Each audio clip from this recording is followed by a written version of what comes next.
Malik's fingers tremble as he grips the expulsion notice, the paper crackling quietly in the tense office. Principal Greer slides the document across the desk, his posture relaxed, fingers steepled, eyes cold.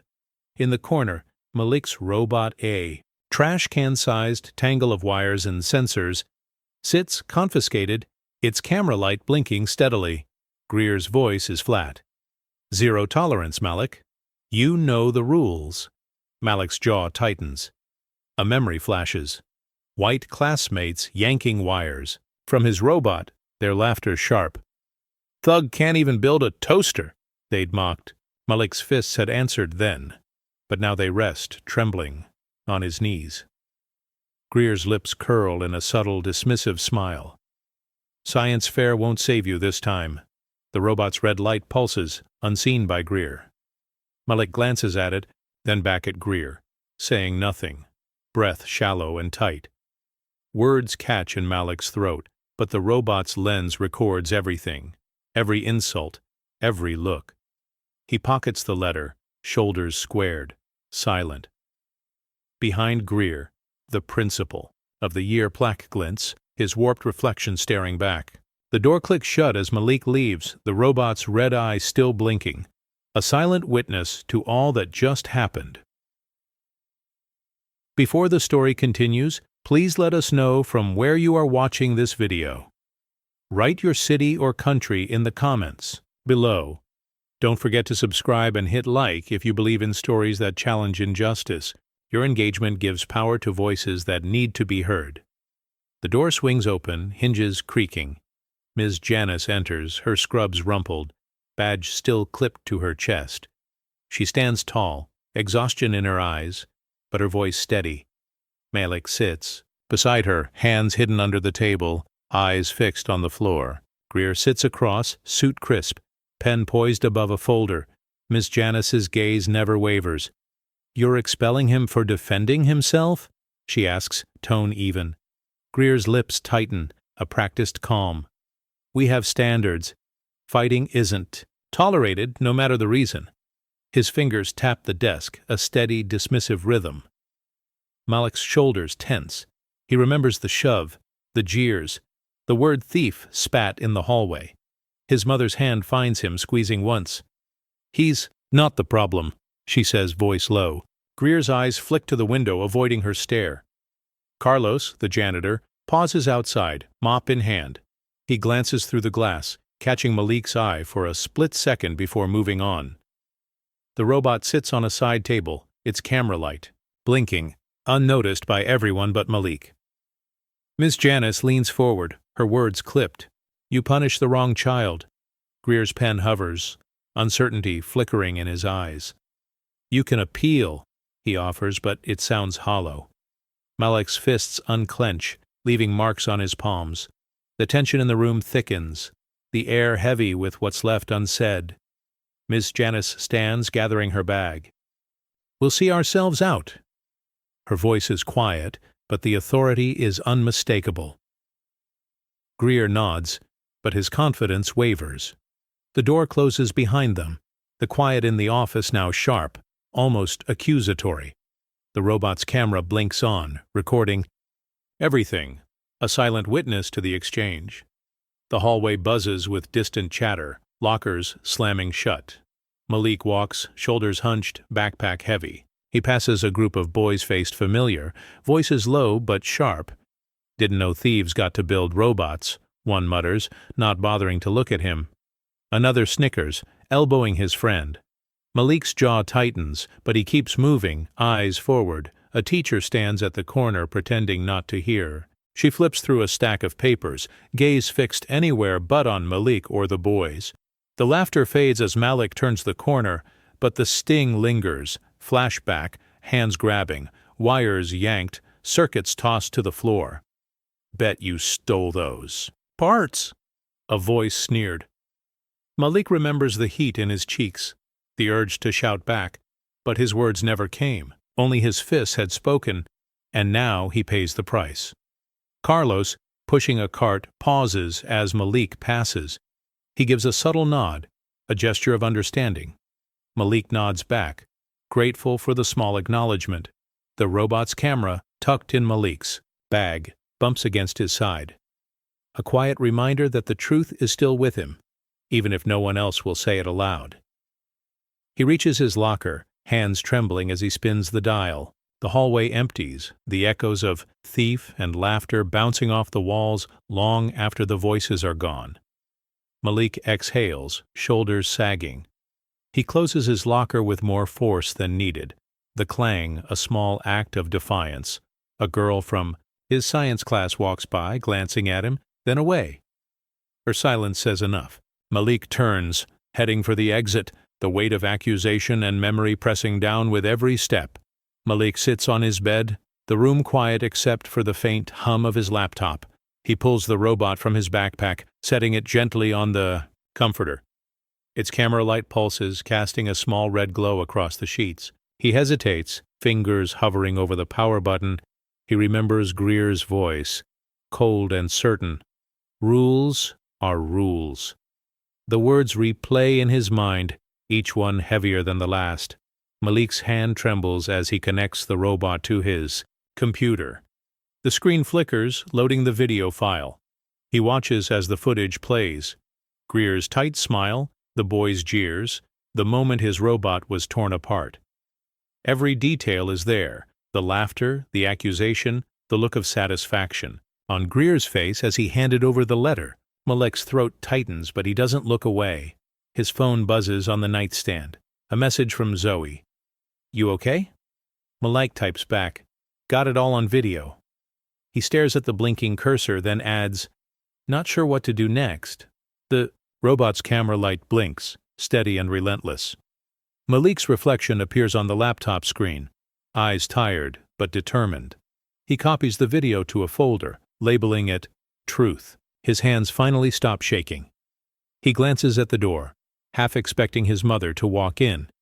Instead, he sits in the stillness, the weight of what he's captured settling over him.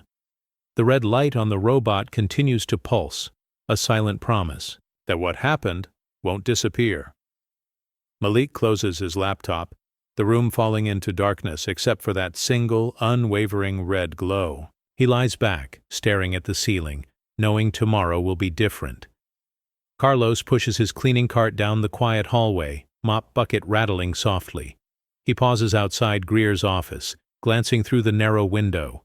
Inside, Greer shuffles papers, his jaw set, eyes fixed on the door Malik and his mother just left through.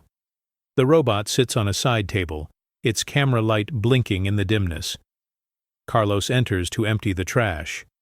Greer barely acknowledges him, muttering about paperwork. Carlos moves quietly, but his gaze lingers on the robot, then shifts to Greer. For a moment, their eyes meet. Greer looks away, feigning interest in a stack of folders. Carlos bends to collect the trash, his movements measured.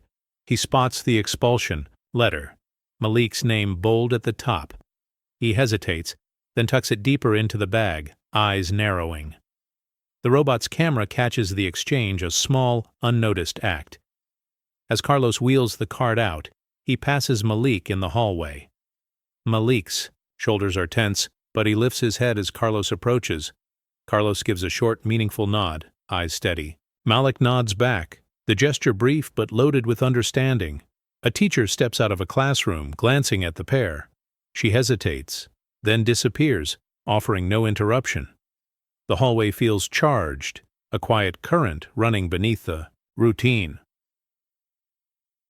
Carlos turns the corner, mop sloshing as he moves away. Malik stands for a moment, watching him go, fists slowly unclenching at his sides.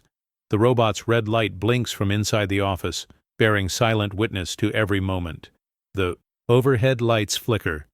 Malik exhales, the tension easing just enough to take another step forward. The world hasn't changed, but someone saw him, and that, for now, is enough. Malik sits hunched at his desk, the house quiet except for the faint ticking of the wall clock. He pulls the robot closer, unscrewing the panel with practiced hands. The memory card slides out, small and unremarkable, but heavy with everything it holds. He slots it into his laptop, breath caught in his throat. The screen fills with images, Greer's dismissive glance, the boys' mocking faces, the moment. Wires were ripped from the robot's frame. Malik leans in, jaw set. He rewinds, pausing on Greer's face as he turns away from the chaos, pretending not to notice. Every second is there, unfiltered, undeniable. His phone vibrates. A message from Zoe. "Did you find anything?" Malik types, "It's all here, every word." He hesitates, then adds, "He laughed." The reply comes quickly. "You have to show someone." Malik copies the footage, labeling the file Evidence Error 1. The blue light from the screen glows in his glasses, reflecting determination. He sits back, rubbing his eyes. For a moment, he just listens to his own breathing, the weight of proof settling on his shoulders. Down the hall, Ms. Janice calls, "You hungry?" Malik answers, voice steady. "In a minute, Mom." He watches the video again, this time slower, noticing details he missed before: a teacher's quick glance, a janitor's frown, the way Greer's hand hovered over the desk, never intervening. The robot sits on the desk, camera dark now, but its memory card has done its job. Malik closes the laptop, resolve building. He knows what he has to do next. He stands, stretching cramped muscles, and pockets the memory card.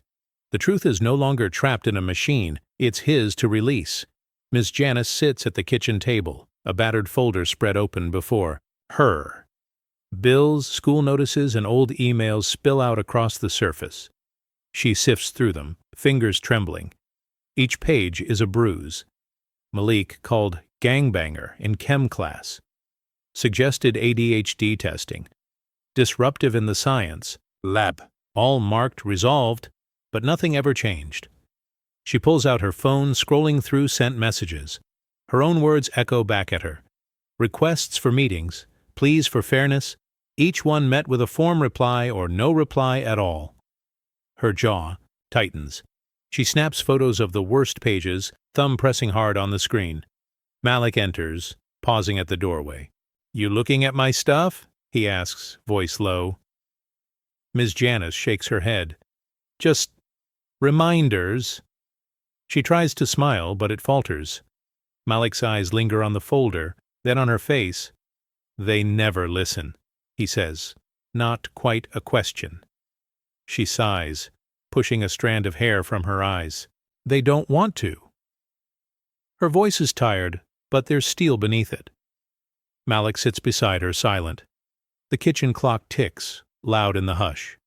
Ms. Janice gathers the papers, stacking them with care. "I'm not letting this go," she says, voice barely above a whisper. Malik nods, watching her. He reaches for one of the emails, reading the subject line, "Concern for Malik Johnson." He sets it down, hands steady. A car horn blares outside, breaking the moment. Ms. Janice closes the folder, slipping it into her bag. "We'll keep trying," she says. Malik stands, shoulders squared. The pain is fresh, but so is the resolve. Carlos waits by the vending machines, newspaper folded under his arm.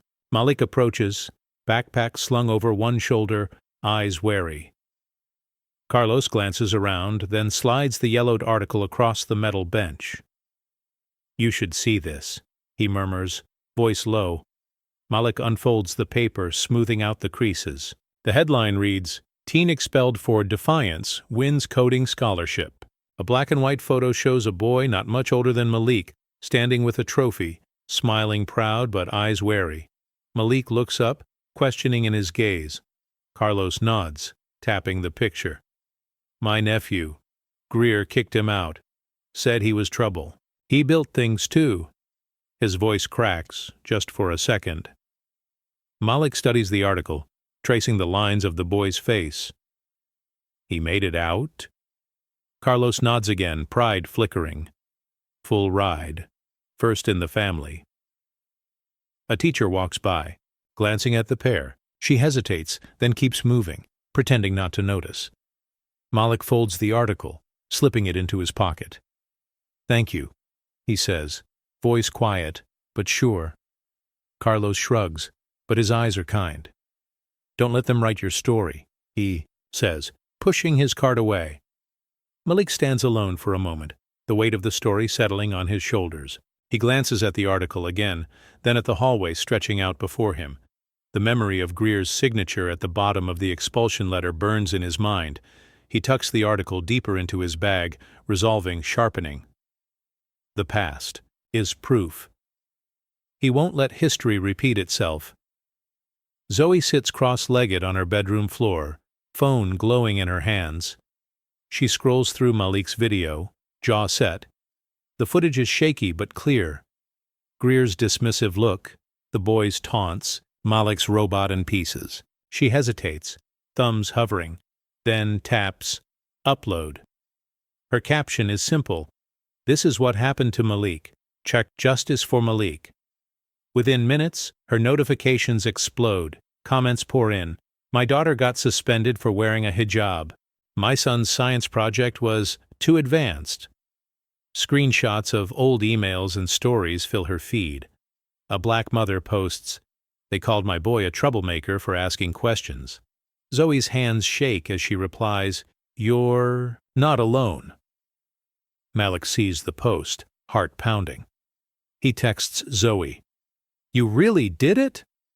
She sends back a screenshot, the hashtag trending, hundreds of shares. "People need to know," she writes. Malik types, "Thank you," then deletes it, unsure what gratitude even means at this moment. At school, whispers ripple through the halls. A teacher glances at her phone, frowning. The principal's office door stays shut. Carlos, mopping near the cafeteria, catches Zoe's eye and gives a small approving nod. Zoe's brother bursts into her room, waving his phone. "You're everywhere!" She laughs, but it's shaky, nerves and relief tangled together. She looks at the screen, Malik's face frozen mid-sentence, and realizes the story is bigger than either of them. The hashtag climbs higher. Zoe sits back, letting the noise wash over her. For the first time, she feels the world shifting, just a little. Malik's truth is out there now, impossible to take back. The kitchen is quiet except for the low hum of the refrigerator. Ms. Janice sits at the table, her phone pressed to her ear. The board chair's voice crackles through the speaker, measured and cold. "We've reviewed the incident. There's no evidence of wrongdoing. We stand by Principal Greer's decision. This matter is closed."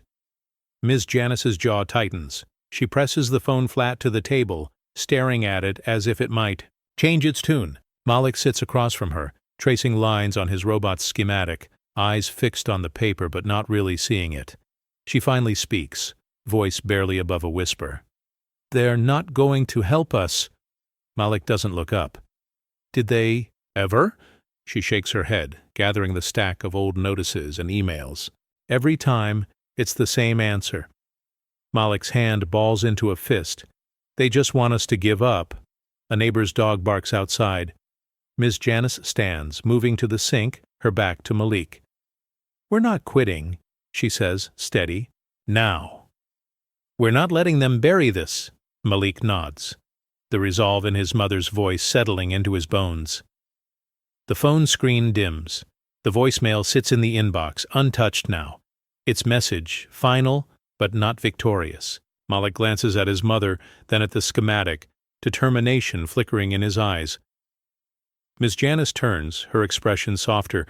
"We'll find another way." Malik finally meets her gaze. "Yeah, we will." The kitchen returns to quiet, but the air feels changed. A promise hanging between them, unspoken but strong. The house is dark. Only the glow from Malik's desk lamp spills across the cluttered room. He slips out of bed, careful not to wake his mother. The robot sits half dismantled, wires splayed like veins across the table. Malik exhales, steadying his hands as he picks up the soldering iron. He works in silence, the faint hiss of metal on metal filling the air. A faded photo of his father, smiling in a grease-stained shirt, leans against a stack of books. Malik glances at it, remembering late nights spent learning circuits and codes. His father's voice echoes in his memory. If it breaks, fix it. Stronger. He replaces a burnt wire, fingers nimble despite the fatigue. The robot's camera flickers, then glows blue. Malik leans closer, adjusting the lens. "You're going to see everything this time," he whispers, voice barely audible. Floorboard creaks in the hallway. Malik freezes, listening. The house remains still. He returns to the robot, tightening the last screw. The machine whirs softly, lights blinking in sequence. Malik smiles, just a flicker. He opens his laptop, tests the feed. The screen fills with the image of his own determined face, then pans to the empty doorway. He hits record, watching the seconds tick by. The robot's new sensor responds, picking up even the faintest sound. Malik wipes sweat from his brow, satisfaction mingling with exhaustion. He glances at the clock past midnight. He whispers, "They won't erase me," before shutting down the laptop. He crawls back into bed, the robot's blue light blinking in the darkness. Malik closes his eyes, hope and resolve settling in his chest. Tomorrow, he knows, the fight continues. But tonight, he's built something that can't be ignored. The hallway is crowded, lockers banging and voices bouncing off the walls. Malik moves through the noise, backpack slung over one shoulder, eyes focused ahead. Ms. Riley stands near her classroom door, shuffling a stack of graded tests. Her gaze lands on Malik, then darts away, lingering just long enough to betray a flicker of regret. She clears her throat, forcing a smile at a group of students joking nearby. Malik passes her, and for a moment, their eyes meet. Ms. Riley's grip tightens on the papers, knuckles paling. She remembers the day the other boys sabotaged Malik's project, her own words echoing back, "Let's not point fingers, it's just a misunderstanding." The memory sits heavy now. Malik pauses, sensing her discomfort. He waits, silent, as Ms. Riley hesitates. She opens her mouth, then closes it, unable to form an apology. Instead, she thrusts a test toward him. "You did well," she says, voice strained. He glances at the paper A+ circled in red. Malik nods, no smile. A student behind him snickers, muttering under his breath. Ms. Riley hears but doesn't intervene. She shifts her weight, eyes dropping to the floor. Malik tucks the test into his bag, moving on without another word. Ms. Riley watches him go, guilt etched across her face. She turns to the next student in line, but her voice falters. The hallway noise swells, but Malik's footsteps are steady, purposeful. A teacher from down the hall catches Ms. Riley's eye, offering a sympathetic shrug. Ms. Riley sighs, shoulders slumping. She knows she missed her moment, and the weight of that choice lingers long after Malik disappears around the corner. Carlos pushes open the bathroom door, mop in hand. The sharp scent of disinfectant hangs in the air. He stops short, eyes tracing the bold, spray-painted words across the tiled wall of Greer. The letters drip, red against white, raw and defiant. He stands there a moment, shoulders squared, letting the message settle. He dips the mop in the bucket, water sloshing. As he scrubs, the word fire fades, but he pauses at justice, leaving it untouched. His lips press together, a quiet act of rebellion. The echo of laughter from the hallway seeps in, but Carlos keeps working, jaw set. Greer's footsteps approach, shoes tapping briskly. He pauses at the doorway, gaze sweeping the room. "Vandalism again?" he asks, voice clipped. Carlos nods, not meeting his eyes. Greer lingers, eyes narrowing at the single word left on the wall. He says nothing, just turns and walks out, the door swinging closed behind him. A student enters, backpack slung low. He glances at Carlos, then at the wall. Their eyes meet for a heartbeat. The student gives a small, approving nod before heading to a stall. Carlos returns to his work, but his movements are slower now, deliberate. The bathroom fills with the sound of the mop swishing, the word justice standing out, bold and alone. Carlos finishes, straightens, and surveys his work. He wipes his hands on his pants, leaving faint streaks of soap and water. He steps into the hallway, blending into the flow of students. Behind him, the message remains, a quiet reminder that not everyone is willing to erase what matters. Malik sits at the kitchen table, sleeves rolled up, palms raw from hours of soldering. Miss Janice opens a jar of aloe, scooping a cool dab onto her fingers. She takes his hands gently, smoothing the gel over the burns. Malik winces but doesn't pull away. She studies his face, searching for cracks. "Are you working too hard again?" Her tone is soft, but there's worry underneath. Malik shrugs, eyes fixed on the table. "It's the only way I know how to win." Ms. Janice sighs, wrapping his hand in a clean cloth. "They want you tired. They want you to quit." Malik shakes his head, jaw set. "I'm not giving them that." She nods, pride flickering in her tired eyes. A notification buzzes on Malik's phone. He glances at the screen, sees a new message. Justice for Malik is everywhere. He shows it to his mother. She smiles a little. "People are watching now," she says quietly. Malik flexes his fingers, testing the bandage. "I added a new sensor," he says, voice low. "If anyone tries anything, the robot will catch it." Miss Janice raises an eyebrow, impressed. "Smart. Just be careful." He nods, gratitude unspoken. She squeezes his hand, then stands, moving, to the stove.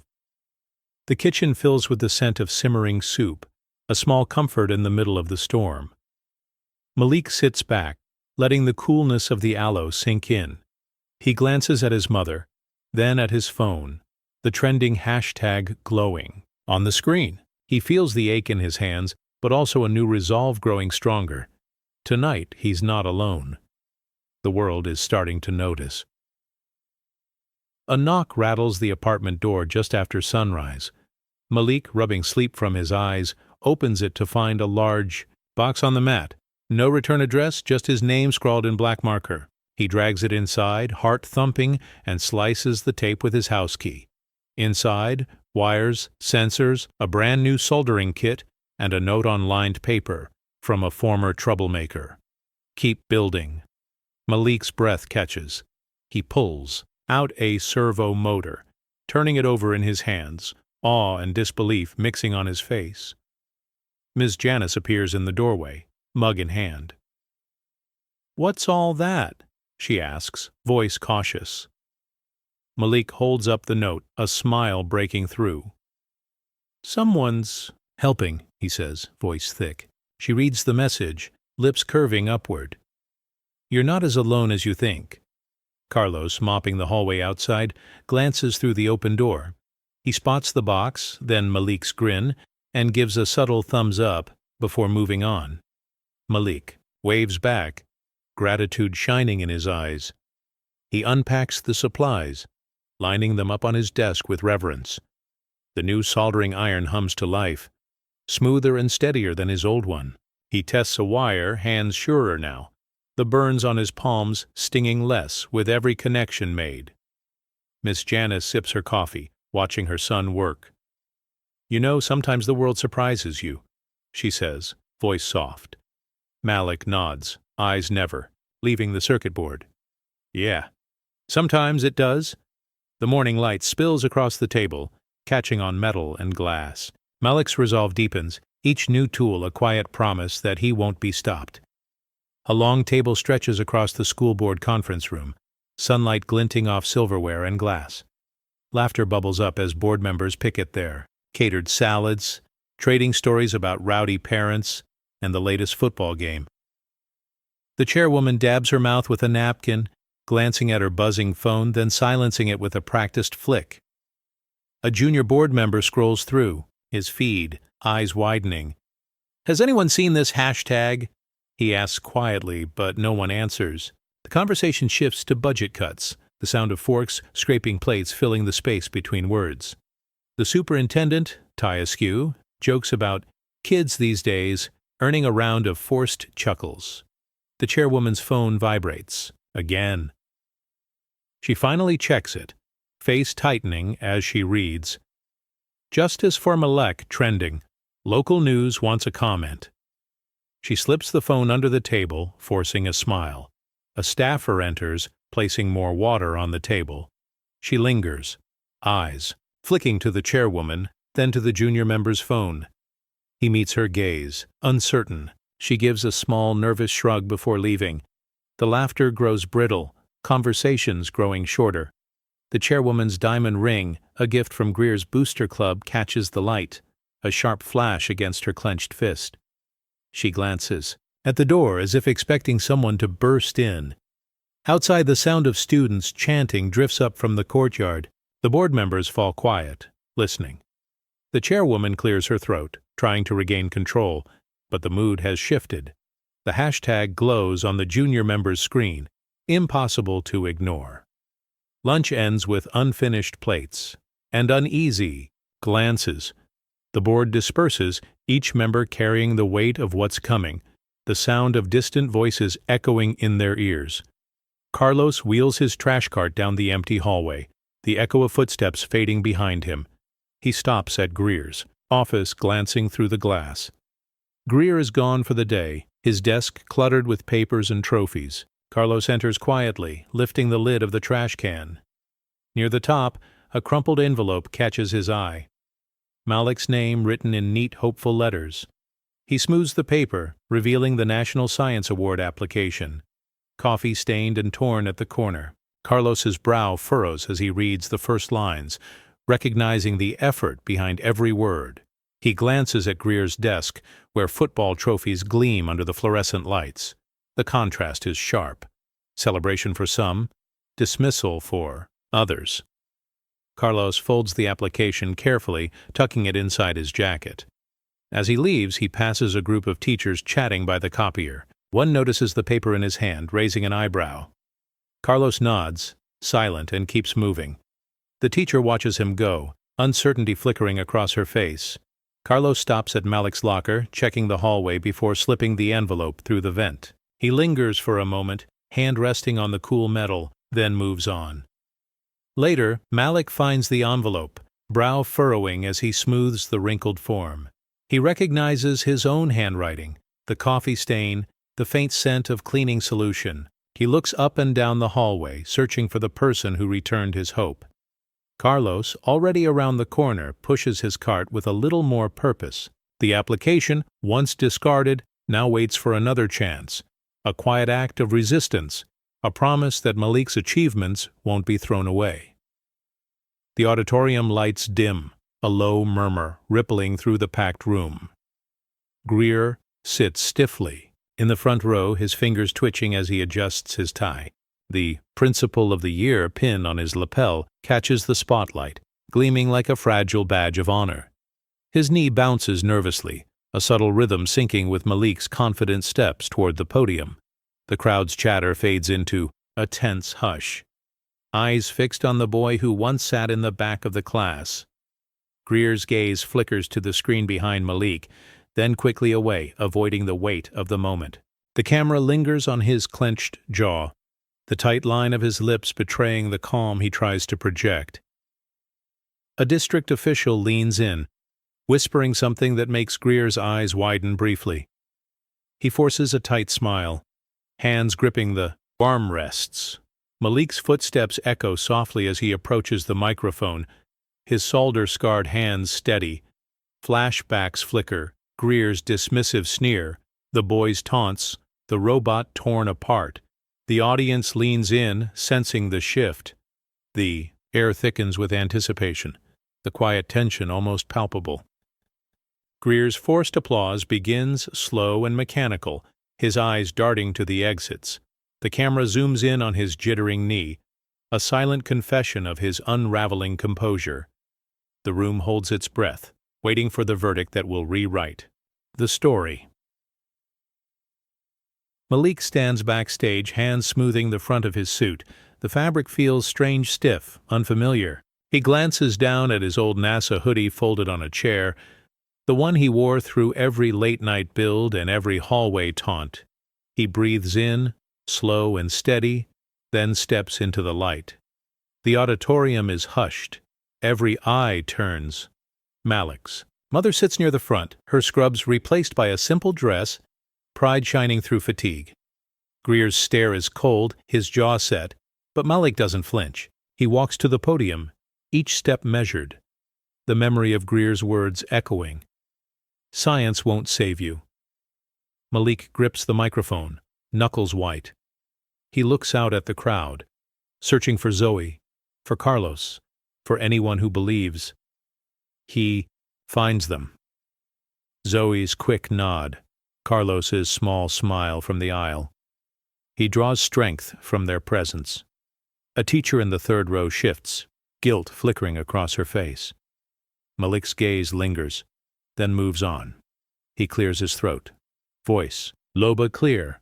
Thank you for letting me show you what I've built. The words are simple, but the weight behind them is immense. He glances at his mother. She gives a tiny, encouraging nod. Malik's shoulders square. The suit no longer feels like armor. It feels like a statement. He belongs here. He begins his presentation, voice gaining confidence. The audience leans in, drawn by the quiet conviction in his words. Greer's pin glints, but his posture sags. As Malik finishes, a hush lingers. The transformation is complete, not just in clothes, but in presence. Malik stands taller. The hoodie and the suit both part of his story now. The lights dim further as Malik steps aside, the projector humming to life. The first frame flickers onto the screen, his robot's camera view, shaky but clear. The auditorium holds its breath. Greer's laughter echoes through the speakers, unmistakable. The boys' taunts ring out, faces unmasked, every word sharp and unedited. Gasps ripple across the crowd. Greer's cufflink clinks against his chair as his hand trembles. He glances around, searching for an ally, but finds only averted eyes. A district official scribbles something in a notebook, jaw clenched. Malik stands off to the side, hands clasped, watching the footage with the same steady gaze he wore in the hallway. The video shows Greer turning away as Malik's robot is destroyed, his voice dismissive. Let's move on. The screen freezes on Greer's face, caught mid-grin. A student in the back records the scene on her phone, her fingers tight around the device. Zoe wipes away a tear, her friend squeezing her shoulder. Carlos in the aisle nods once, vindication in his eyes. Greer tries to compose himself, straightening his tie, but his face is pale. The camera lingers on his clenched jaw, sweat beating at his temple. He opens his mouth, then shuts it, unable to explain away what everyone now sees. The audience murmurs, the weight of the evidence settling in. Malik's mother catches his eye, her pride fierce and unyielding. The principal's mask has slipped, and the truth is out. As the video ends, a heavy pause fills the room. Malik's robot, silent on the table, has done what no one else could, made them all witnesses. The host steps up to the microphone, voice ringing out across the silent auditorium. And the National Science Award goes to Malik Johnson for his project, AI Waste Sorting, a Solution for Schools. The words hang in the air. Then the room erupts in applause. Confetti flutters from above, catching the stage lights. Malik stands frozen for a heartbeat, then walks forward, each step purposeful. His mother rises, clapping with tears in her eyes. Zoe cheers from her seat, phone raised high to capture the moment. Carlos pumps his fist, pride shining in his face. Greer's hands come together in a slow, mechanical clap. His smile is tight, eyes darting to the board members seated nearby. One of them, phone in hand, types a quick message. Resign now. The camera catches the text before the screen goes dark. Malik accepts the award, gripping it tightly. The host leans in, voice warm. Congratulations, Malik. You've changed more than just the way we sort trash. Malik nods, swallowing hard. Thank you, he says, voice steady but thick with emotion. The crowd stands, applause swelling. Greer remains seated, his pin askew, shoulders slumped. The spotlight lingers on Malik, his suit now a badge of honor, the years of struggle distilled into this single shining moment. Malik glances at his mother, then at the robot on the table, He lifts the trophy, a quiet promise to everyone who ever doubted. The applause fades, but the impact remains, a new story written in real time. The host gestures for Malik to address the crowd, setting the stage for what comes next. Malik steps up to the microphone, the trophy still warm in his hand. He looks out at the crowd, faces expectant, some ashamed, some hopeful. He draws a breath, voice steady but low. "This robot sorts trash," he begins, "but it also shows what gets thrown away in our schools." A hush falls. Malik's eyes scan the room, landing briefly on Greer, whose face is drawn, hands clasped tightly in his lap. Malik continues, "It's not just about waste. It's about who gets pushed aside, who gets called a problem, who gets told they don't belong." He pauses, letting the words settle. The audience leans in, the tension thick. My project caught everything, what happened in the halls, what happened in the office. It's all there, and it's not just me. It's every kid who was told to be quiet and take it. A teacher in the front row wipes her eyes. Zoe nods, tears on her cheeks. Carlos stands at the back, arms folded, pride in every line of his face. Malik glances at his mother, who mouths, "I'm proud of you." He looks back to the crowd. "We can do better. We have to." Greer's pin slips from his lapel, clattering to the floor. He stoops to pick it up, but the moment has already passed. The audience breaks into applause, some rising to their feet. Malik steps back, the mic echoing with his last words. The truth, spoken quietly, lands harder than any shout. The applause dies down, replaced by a heavy stillness. Malik stands at the center of the stage, head high, hands at his sides. Ms. Janice rises from her seat, her movements deliberate. She begins to clap, slow and measured, each sound echoing in the vast auditorium. Her eyes never leave Malik. The audience turns, watching her, the rhythm of her hands drawing others in. One by one, teachers join her, some hesitantly, others with conviction. Zoe is next, rising to her feet, her applause sharp and proud. Carlos nods, adding his hands to the growing chorus. Malik's gaze meets his mother's. She gives him a small, fierce smile, the kind that says, "You did it." The sound grows, filling the room, a wave of support that drowns out any trace of doubt. Even a few board members stand, uncertain at first, then clapping with the rest. Greer remains seated, his face pale, lips pressed into a thin line. His hands rest on his knees, unmoving. The camera catches his reflection in a polished floor tile, fractured and small. A teacher in the aisle wipes away a tear, shoulders shaking. Another student snaps a photo, capturing the moment for everyone who couldn't be there. The applause continues, relentless, a statement that can't be ignored. Malik stands taller, the weight of the past replaced by something lighter, something earned. The clapping slows, then stops, but the feeling lingers, a quiet defiance that will echo long after the lights go out. Malik steps aside as the host gestures toward his robot, now positioned center stage. The machine whirs to life, gears clicking softly. The audience watches, curiosity sharpening their focus. Malik presses a button on a small remote. The robot's arm lifts, releasing a cascade of confetti from a hidden compartment. The bits of paper flutter down, catching the light. Each one is stamped with a single word: transparency. The crowd gasps, then laughs, the tension breaking. Zoe grins, scooping a handful from her lap. Carlos picks one up, reading it aloud with a quiet chuckle. Greer sits rigid, a piece of confetti landing on his shoe. He brushes it off quickly, jaw clenched. His gaze darts to the exits, but he remains rooted in his seat. The board members exchange glances, some uneasy, some resigned. A teacher leans over to a colleague, whispering, "He planned this." The colleague nods, impressed. Malik's mother beams, pride shining in her eyes. The confetti continues to fall, settling on shoulders, hair, and the polished wood of the stage. Malik stands back, letting the moment speak for itself.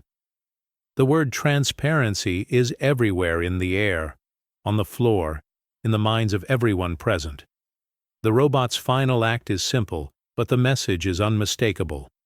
The applause resumes, louder this time, the audience rising to their feet. Malik bows his head, gratitude and relief mingling in his smile.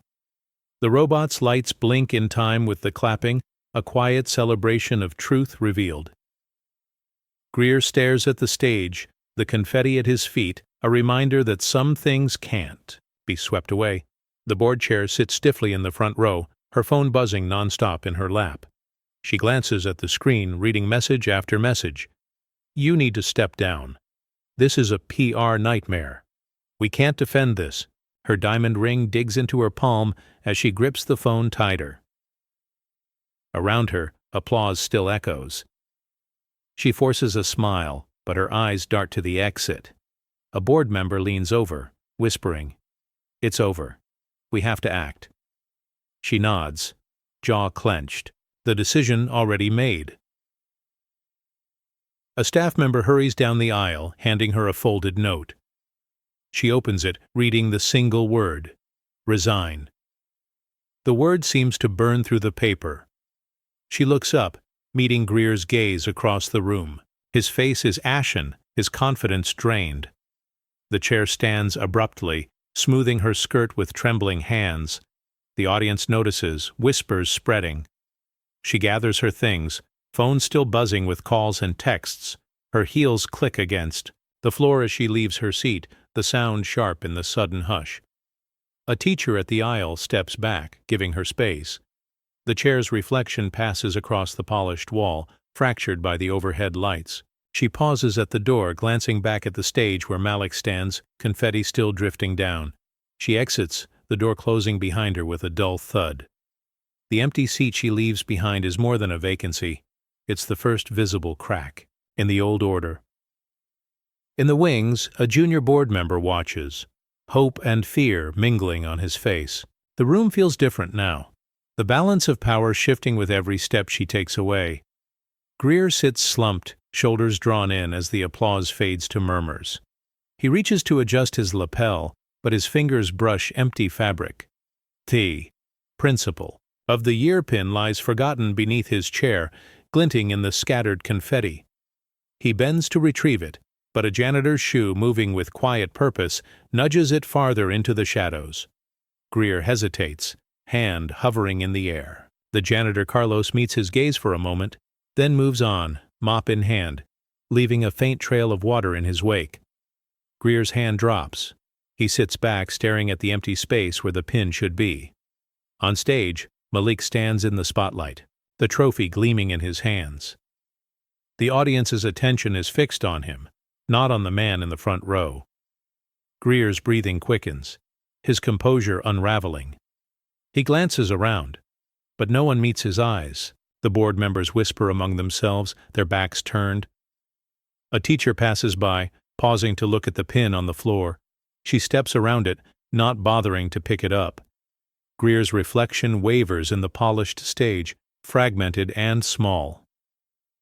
Malik glances down at the crowd, catching the faint glimmer of the pin. He holds his gaze for a moment, then looks away, focusing on the faces that matter. The janitor's mop swishes in the background, erasing footprints but leaving the pin untouched.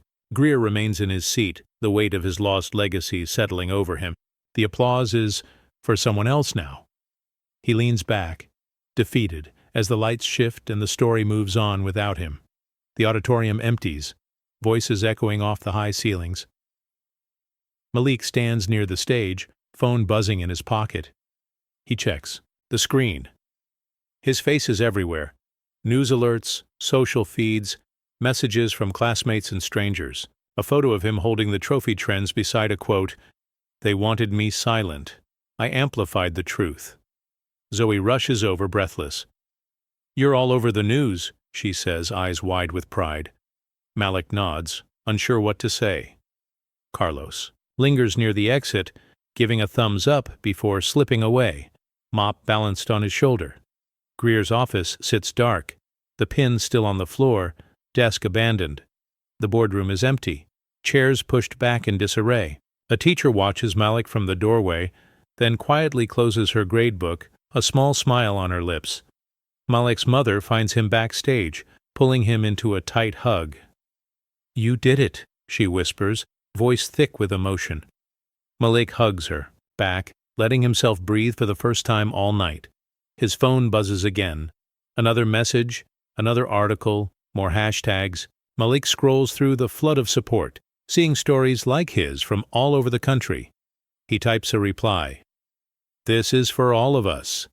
The camera pans to Malik's robot, lights blinking in the darkness, then to the empty auditorium, confetti still scattered on the seats.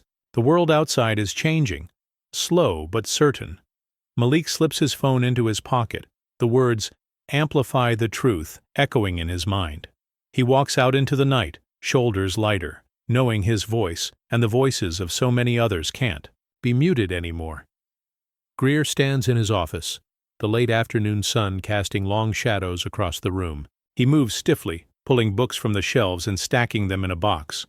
His Discipline First plaque sits on the edge of the desk, its gold lettering dulled by fingerprints and dust. He picks it up, weighing it in his hand, then drops it into the trash can with a dull thud. Carlos enters quietly, pushing his cleaning cart. He pauses, watching Greer for a moment before moving to empty the bin. Their eyes meet. Greer's are tired, hollow. Carlos gives a small nod, neither kind nor cruel, just acknowledgement. Greer looks away, gathering the last of his things. The office feels colder now, stripped of authority and routine. The sound of Carlos's broom against the tile is steady, almost soothing. Greer lingers, glancing at the empty walls where his awards once hung. A secretary passes by in the hallway, peeking in. She hesitates, then continues on, her footsteps fading. Carlos lifts the trash bag, the plaque buried beneath crumpled papers and old memos. He wheels the cart away, not looking back. Greer stands alone, the sunlight fading. He closes the door, behind him, the click echoing in the empty corridor. The office is silent, stripped of its power, a relic of what was, not what will be. Carlos's nephew, the new janitor, sweeps past, pausing to glance inside the vacant room. He smiles faintly, then moves on, the future already taking root where the past has been swept away. The main entrance buzzes with morning energy. Dr. Elena Torres steps inside, her white lab coat crisp, a stack of files tucked under one arm. She pauses by the trophy case, scanning the rows of old awards. With careful hands, she hangs Malik's Science Award in the center, adjusting it until it gleams in the sunlight. Students gather, whispering. One girl reaches out, fingertips brushing the plaque. "That's Malik's," she says, in awe of her voice. Dr. Torres smiles, nodding in greeting as she moves down the hall. Her stride is confident, her presence commanding but warm. Teachers watch from classroom doors, some curious, others relieved. A veteran math teacher offers a handshake. "Welcome, Dr. Torres." She accepts, her grip firm. "We're building something new here," she replies, voice steady. Malik stands near his locker, hoodie slung over his shoulder. He catches Dr. Torres's eye as she passes. She stops, offering a genuine smile. "You made history," she says quietly. Malik blushes, mumbling thanks. Dr. Torres leans in, voice gentle. "Keep leading. They're watching." A group of students cluster around the award, snapping photos. The halls feel lighter, the old tension replaced by a sense of possibility. Dr. Torres's lab coat sways as she turns the corner, her reflection bright in the glass. Greer's shadow is gone. In its place, hope takes root. The school pulses with a new rhythm, each step echoing change. Dr. Torres unlocks her office, sunlight spilling across the floor. She places her files on the desk, then gazes out the window, ready for what comes next. Greer waits at the bus stop, coat buttoned tight against the morning chill. He glances left and right, but no one meets his eyes. A mother pulls her child a little closer, whispering something as Greer steps forward. His shoes scuff the pavement. the Principal of the Year pin long gone from his lapel. A teenager across the street lifts his phone, recording. "That's the guy from the video," he mutters, voice carrying just far enough for Greer to hear. Greer's jaw tightens, but he keeps his gaze down, hands shoved deep in his pockets. The bus arrives, brakes hissing. The driver looks at Greer in the mirror, expression unreadable. Greer boards, fumbling for change. He finds a seat near the back, but the space beside him stays empty. Riders glance his way, then turn to their phones or the window. Outside, the city moves on. Greer's reflection flickers in the glass, pale and uncertain. He watches familiar streets roll by, but the world feels changed, colder, less forgiving. The bus lurches forward, and a neighbor he once greeted every morning sits, 3 rows ahead, never turning around. As the bus slows for the next stop, Greer presses his forehead to the window, breath fogging the glass. The teenager's phone is still pointed his way, recording every movement. Greer closes his eyes, wishing for invisibility, but knowing that's no longer possible. The bus pulls away, leaving the old principal behind in more ways than one. The city, indifferent, carries on. The after-school lab hums with energy. Malik stands at the front, sleeves rolled up, demonstrating a new robot arm to a circle of eager students. Solder burns peek from beneath his gloves, but his hands move, confidently, connecting wires and sensors with practiced ease. A girl raises her hand, voice uncertain. "What if someone tries to stop us?" Malik pauses, considering. He taps his temple, a small smile forming. "You outthink them. You keep building no matter what." The group nods, determination flickering in their eyes. Dr. Torres peeks in from the doorway, watching quietly. She catches Malik's eye and gives a thumbs up before heading down the hall. The room feels brighter, laughter mixing with the whir of motors and the click of keyboards. Carlos enters, toolbox in hand, offering a spare part to a boy struggling with his project. "Try this," he says, voice gentle. The boy grins, slotting the piece into place. Another student sketches designs on graph paper, her brow furrowed in concentration. Malik moves from table to table, encouraging, troubleshooting, sharing quiet jokes. The robot he built during his darkest days now sits on a shelf, a symbol of what's possible. Students glance at it with respect, some reaching out to touch it for luck before starting their own builds. The bell rings, signaling the end of the session. Students gather their things, voices buzzing with plans for tomorrow. Malik lingers, cleaning up stray wires, pride and hope settling in his chest. He looks around the lab, seeing not just machines, but resilience taking root. The future feels wide open. Carlos moves quietly through the empty hallway, broom in hand, the soft swish of bristles the only sound. He pauses outside Greer's old office, now stripped of plaques and authority. Sunlight spills across the floor, catching on the edge of Malik's award displayed in the trophy case nearby. He steps inside, glancing at the bare walls. The air feels lighter, the old heaviness gone. Carlos dusts the windowsill, then flicks a stray cobweb from the corner. He stops by the case, fingers brushing the glass over Malik's plaque. A faint smile crosses his face. A memory surfaces. His nephew's expulsion letter, the sting of injustice still fresh. Carlos straightens, resolved in his posture. He sweeps the floor, each stroke deliberate, as if erasing the last traces of the past. A teacher walks by, offering a nod. "Looks better in here," she says. Carlos nods back, pride warming his expression. The broom's bristles whisper over tile, carrying away old dust and old grudges. He lingers a moment longer, watching. The sunlight dance across the polished floor. The school feels different now, hopeful, awake. Carlos shoulders his broom, humming softly as he moves on, leaving the space cleaner than he found it.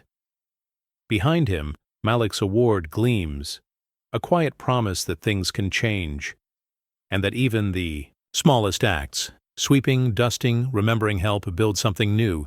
Screens across the city flicker with Malik's face. His quote, "They wanted me silent.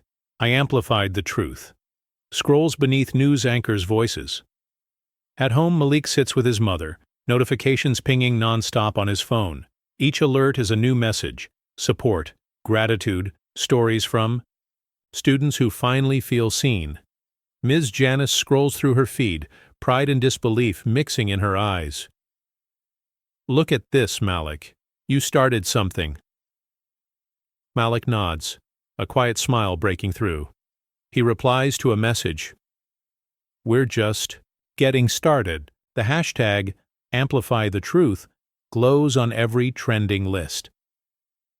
At school, Zoe grins as classmates share posts, her phone buzzing with group chats. Carlos, on his lunch break, watches a video of Malik's speech, pride shining in his tired eyes. Teachers gather in the staff room, reading headlines aloud, the mood lighter than it's been in years. Greer sits alone in his apartment, TV muted, the hashtag flashing on his phone. He scrolls through the comments, each one a reminder that the story has moved on without him. He sets the phone aside, staring at the wall, the weight of his choices settling in. Dr. Torres walks the halls, students stopping her to talk about Malik's club and their own ideas. She encourages them, her belief in their voices unwavering. The school feels different, brighter, more alive. Malik looks up from his phone, meeting his mother's gaze. "It's not just me anymore," he says. Ms. Janice squeezes his hand, hope and pride shining in her smile. The hashtag keeps climbing, voices joining together, impossible to ignore. Malik leans back, letting the moment sink in, knowing this is only the beginning. The old boardroom echoes with the scrape of chairs and the thud of heavy wood. Workers haul out the long, imposing table, its surface scratched from years of closed-door meetings. Dr. Torres stands by the window, clipboard in hand, sunlight catching the edge of her lab coat. A maintenance worker pauses, wiping sweat from his brow. "You sure you want it gone?" he asks. Dr. Torres nods, her voice steady. "We're making space for everyone now. Circular tables only." He grins, rolling the last chair out. Teachers peek in, curiosity on their faces. One whispers, "Never thought I'd see the day." Another smiles, snapping a quick photo. The room feels lighter, the old hierarchy dismantled piece by piece. A student volunteer helps arrange the new tables, hands shaking with excitement. "It feels different," she says. Dr. Torres smiles, encouraging. "That's the point. No more corners, no more hiding." Carlos steps in, broom in hand, and sweeps the cleared floor. He glances at Dr. Torres, who gives him a grateful nod. The workers finish, dust motes swirling in the sunbeams.